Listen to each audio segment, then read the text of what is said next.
bu baax sunu borom di julli ci yonent bi sallallahu alayhi wa sallam di sant sëñ Tuubaa bu baax ku fi ne ku teew fii ku taxaw fii sa yaram daw di nga sant yàlla xam ni yàlla rek a mën a maye mooy sëñ bi ci boppam li muy wax mooy kuy weddi di lacc yeneen lacce yi tontu rek ni yàlla lu ko neex def te moom la neex sunu boroom mu may sëñ Tuubaa lim ko may te lim ko may sànq ba tey li ma nekk di visiter mën naa ko tënk ci benn kàddu ci tubaab su doon dañu ne industrie du savoir ma gis ni ndekete parcours savoir rek ngeen ma woon fii parcours savoir ak industrie savoir écologie savoir moom rek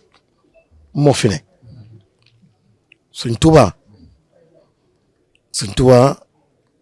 lu màgg la ku màgg la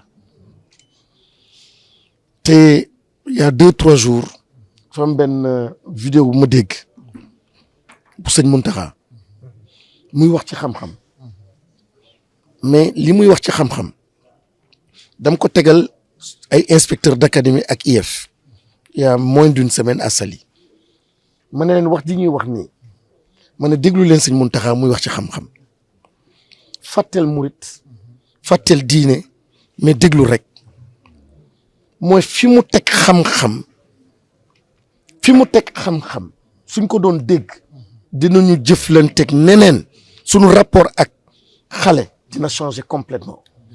rapport ak réew mi changer rapport au développement changer rapport à la culture changer ni sëñ Muntaxa di waxee ci xam-xam yëkkati ko ci kaw a kaw gis ngeen ko ñëpp teg ngeen ci seen bët du waxu daanu de du waxu murit de waxu sëñ Touba la te waxu sëñ Touba mooy dafa gis li gën a précieux sëñ Touba léppam yàlla la li gën a précieux luy jox nit dignité xam-xam donc Touba c'est la cité du savoir Touba il y a quelque chose qui est en train de se passer maa ngi koy wax sànq il y a une révolution silencieuse et culturelle et très profonde il faut nag que ñu décrypter ce qui est en train de se passer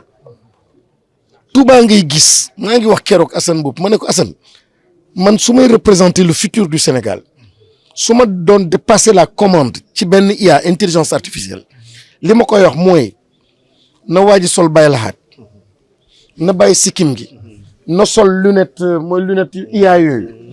ba pare taxaw ak maxtuba bi ak nu ñu koy waxee kii bi kaala gi et cetera je dis c'est comme ça que je vois le futur de ce pays et les gens les plus denses dans ce pays ñun dañu mel yàlla na ko yàlla yërëm ndeysaan te mu nekkoon ci télécommunication waay suñu mbokk taalibe bi waay nekkoon télécommunication Moustapha Yacine je me souviens du modèle les sujets les plus pointus en matière de technologie wante colin bi nga gis ni y a une affirmation y a une résistance y a une volonté comme ni ñu koy waxee d'être ce qu'on est et c'est ça qui est en train de se passer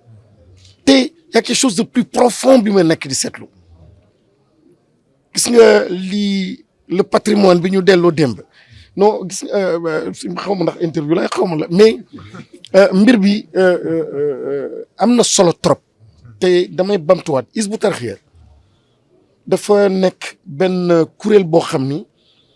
en miniature dafa symboliser en fait ce que nous devons être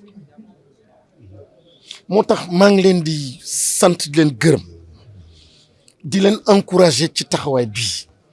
nous n'avons pas le choix il n'y a qu'une seule possibilité mooy ni ñu nekkee ni ak taxawaay bii moom la ñu war a fësal jox ko gëdd jox ko jëmm te am na ñoo xam ni ils sont dans l'islam mais ils oublient une dimension que Sëñ Touba n'a pas oubliée Sëñ Touba n'a jamais oublié la dimension culturelle mais déggal Sëñ Moussa Ka si c'était des complexés comme man tey jii mais Sëñ Moussa Ka kenn du dégg turam parce que da ngay ne waxal ci wolof waxal ci arab mu jox leen puissance ci làkk bi ñu nàmp jox leen gëdd jox leen kii bi ba tey jii macha allah aujourd'hui ba tey jii nous sommes quoi en 2025 on est en train de se battre là pour l'histoire de l'introduction des langues dans le système Sëñ Touba très rapidement mu réglé loolu Sëñ Touba en un si peu de temps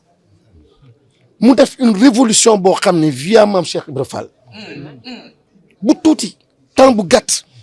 les autres pays ils ont besoin de 5 siècles pour qu'une civilisation change moom en si peu de temps ci ni mu jàngalee ak ni mu transmettre les valeurs il y a une révolution culturelle boo xam ne ba léegi nos rapports ni ngay nuyoo ni ngay toogee ni ngay waxee ak sëñ bi lépp mu jox ko kenn ba tey ji une civilisation est née et en un laps de temps kàllaama yëpp changé lépp changé xam nga nous avons beaucoup de choses à apprendre et mais je ne perds pas espoir au contraire maa ngi gis ni c'est parti c'est lancé maintenant ce sont les pouvoirs politiques plutôt publics ñoom ñoo war a dégg daaj ñoom ñoo war a comprendre ce mouvement de souveraineté cette demande cette soif d'être ñu accompagner ko encadrer ko mais fii déjà je dis alhamdulilah rabbil alamin sant yàlla te maa ngi wax yàgg naa ko wax nag tamit dem naa assemblée de député ma ne man de dama tarxiisoon complètement à gauche ba léegi maa ngi gauche sax tuuti wante li ma daay rëy dimbali lañ ma sutura ba yàlla sauvé ma man maa xam lan la te gis naa Canada bi ma nekkoon gis fii Dakar néew na kuy bokk ci daayra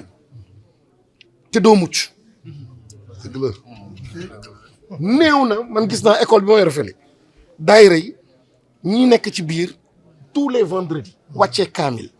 tous les vendredis wàccee seen xasida jàng seen xasida di rawante di joxe sarax di et cetera mais loolu du loolu la ñu bëgg. mucc rek. non maanaam civisme bi ñuy wax ak engagement ak patriotisme du loolu et partout où tu les vois mais regarde la communauté mouride partout où tu les vois c'est exactement ça donc loolu il faut le prendre il faut et d'ailleurs mosu ñu jot ay chinois yu ñëwoon fii bëgg a tabax def naa est-ce que defuñu ko sax mooy le centre Confucius bi ñu bëggoon def université lii kuréel yi ak daayira yi dañ ko war a s'il y a même des subventions yi nga doon wax sànq dañ leen war a encourager parce que c'est un modèle d'association qui est atypique et qui nous ressemble et qui fabrique des véritables citoyens la citoyenneté bi ñu bëgg je dis nous avons des cadres yoo xam ni ku ci jaar di nga nekk nit ku ci jaar di nga xam lan mooy solidarité da ngay c'est extraordinaire parce que sa morom moo lay ne man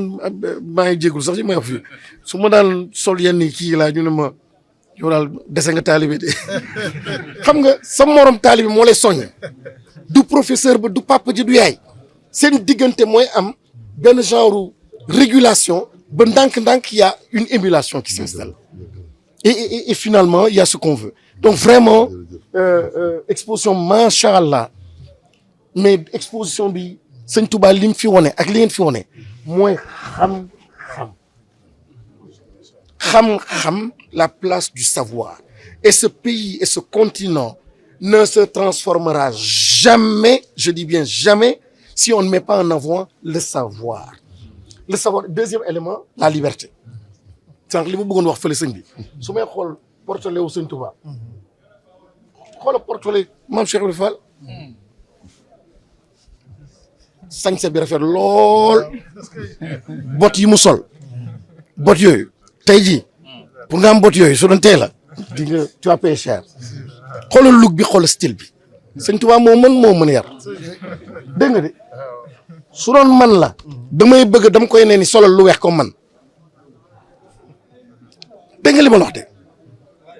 solal lu weex ni man mais il laisse l'authenticité, la particularité